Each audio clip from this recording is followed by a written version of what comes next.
حضرت عیسیٰ علیہ السلام ایک دن پڑھ رہے تھے انجیل، تو آپ نے نبی پاک کا تذکرہ پڑھا، اس سانپ نے سن لیا، تو حضرت عیسیٰ سے کہنے لگا حضور یہ بتائیں کہ وہ نبی پاک ملیں گے کہاں؟ تو حضرت عیسیٰ فرمانے لگے کہ مکے میں آئیں گے اور مدینے میں رہیں گے۔ تو کہا ملاقات کیسے ہو سکتی ہے؟ فرمایا چلا جا مکے۔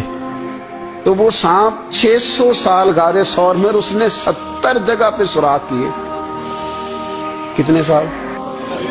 کتنے سال بیٹھا رہا؟ بول کے بتائیے۔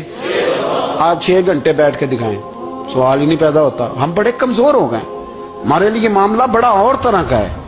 ہماری مرضی کا کوئی بات کرے تو ہم اس سے راضی ہیں، انتظار کرنا اور یہ سارے کام کرنا یہ تو بڑا مشکل معاملہ ہے۔ 600 سال وہ سانپ بیٹھا رہا، 600 سال، 600 سال، اور 70 اس نے سوراخ کیے غار ثور میں، لیکن وہ بھی عاشق تھا نا۔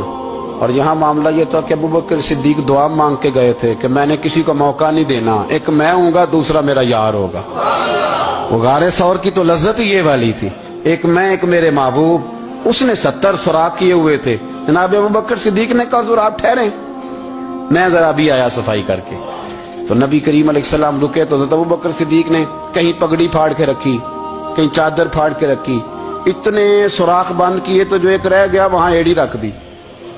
تو اب وہ سانپ بھی شکوہ کرنے لگا کہ یار تو بھی کوئی نرالا ہی عاشق ہے کہ میں نے تو کسر ہی کوئی نہیں چھوڑی تھی، 70 سوراخ کیے تھے اور تو نے بھی کمال ہی کر دی ہے، یہ سارے ہی بند کر دیے، جو بچ گیا اس پہ ایڑی رکھ دی۔ اس نے پتہ نہیں کتنے ڈنگ مارے۔ سانپ کا جب ڈنگ لگتا ہے تو وجود میں بہت زیادہ گرمی پیدا ہوتی، گرمی۔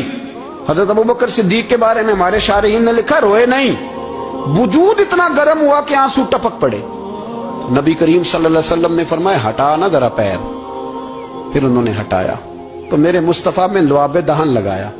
مولانا معین الواعظ کاشفی رحمت اللہ علیہ فرماتے ہیں کہ جب انہوں نے قدم ہٹایا نا تو پھر وہ سانپ باہر نکلا، اپنا سر نکالا اور کھڑا ہو کے حضور کا دیدار کرنے لگا۔ تو نبی کریم نے فرمایا تیرا کام ہو گیا، اب تو جا، مجھے اور ابو بکر کو رہنے دے۔ وہ نکل گیا۔ یہ کیفیات ہے، یہ محبت ہے، یہ وارفتگی ہے، یہ سوز ہے، یہ درد ہے۔